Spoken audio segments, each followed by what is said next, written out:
Tinitikpan ko lang muna. At para maluto-luto talaga yung aking beans. Hello everybody, isang maulan na araw po dito sa amin ngayon, dito sa Kentucky. Sobrang lakas po ng ulan kanina. Tsaka hanggang ngayon umuulan pa rin at napakakulimlim yung panahon namin dito ngayon sa Kentucky. Kaya dito muna tayo sa loob ng bahay.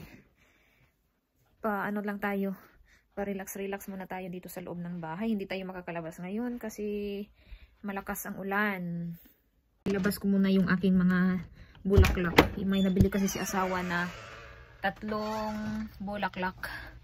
Kaya ilabas ko para makasipsip sila ng tubig ng ulan. Tingnan natin dito, medyo nag-dry na yung kanilang dahon. Ayan yung bulaklak ni asawa. Oh, maganda na.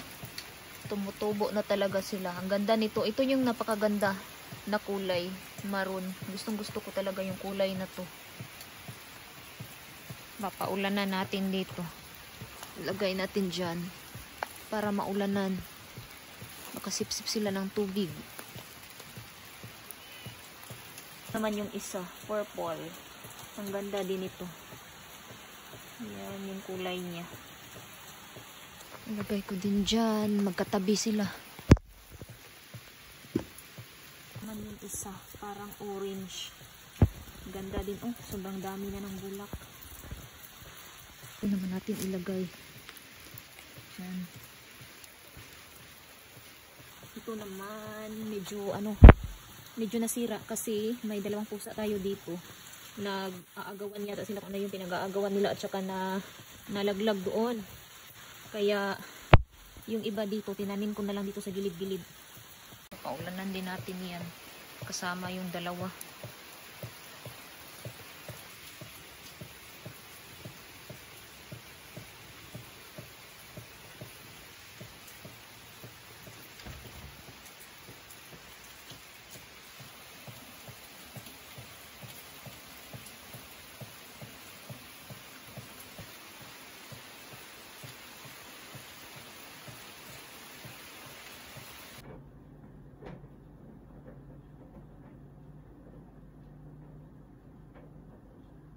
$11 o'clock na naman ng umaga. Time na rin na magluluto ng pang-tanghalian. Magluluto ako ngayon ng beans at saka lalagyan ko ng konting pork. At para naman may makain tayo ngayon pang-tanghalian, magulay muna ako.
Ito na yung aking hinahanda dito para sa aking tanghalian. Meron tayo ditong isang piraso na pork chop, red bell pepper, onion, garlic, at saka ito yung aking beans.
At luto na, ready na tayong kakain.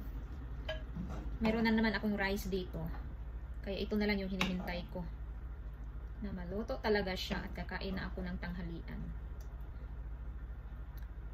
Ako lang kasi mag-isa dito kasi si asawa nasa trabaho, yung bata nasa school. So ito na yung aking pagkain ngayon. Beans with pork and may red bell pepper. Kain tayo. Medyo mainit-init yung aking rice. At saka yung ating beans, yung ating gulay. Ito lang yung aking pagkain ngayong tanghalian. Medyo matagal-tagal na din akong hindi nakakain ng ganito.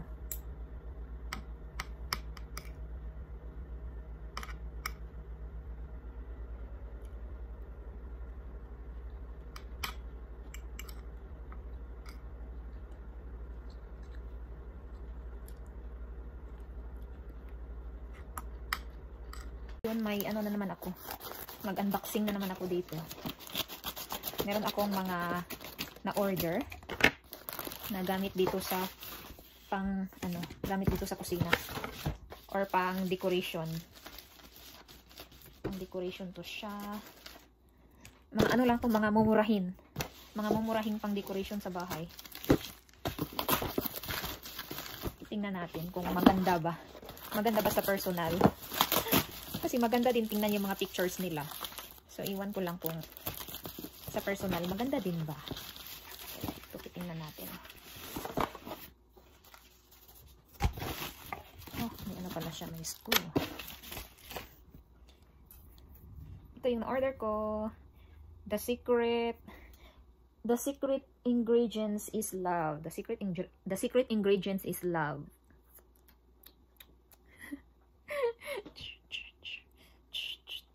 O, diba? Paglagay ko to dito sa sa kusina. Merong screw. At saka meron pa akong isa dito. Hindi pa nabuksan. Tingnan din natin. Ay, medyo kailangan talaga siya i-open talaga ng maayos.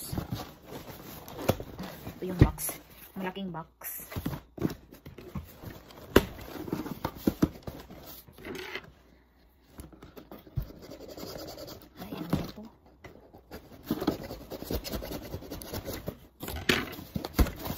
Tagal buksan.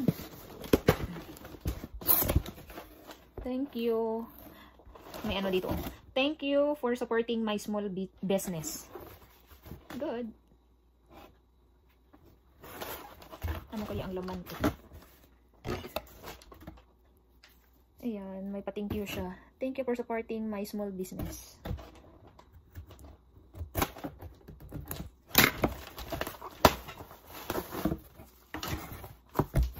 Ayan. Mga ano lang to, lahat pang kusina. Ay, lahat ba to pang kusina? Siguro lahat. Kitchen is the heart of the home. Kitchen is the heart of the home. Isayaw natin yung ating mga natanggap na yun. Okay. Ang daming nilagay nila sa loob. Wala siguro silang ano. Ay, may screw. Buti na lang nakita ko. Ito. Grateful. Mga mura lang talaga to. Marami mga mura na makikita natin sa online. Ito yung last na laman sa box. I-open ko na. Titingnan ko kung maganda ba to. Nilagay talaga nila para safety talaga yung item. Grateful. Maganda din pala. Paano ba ito i-open?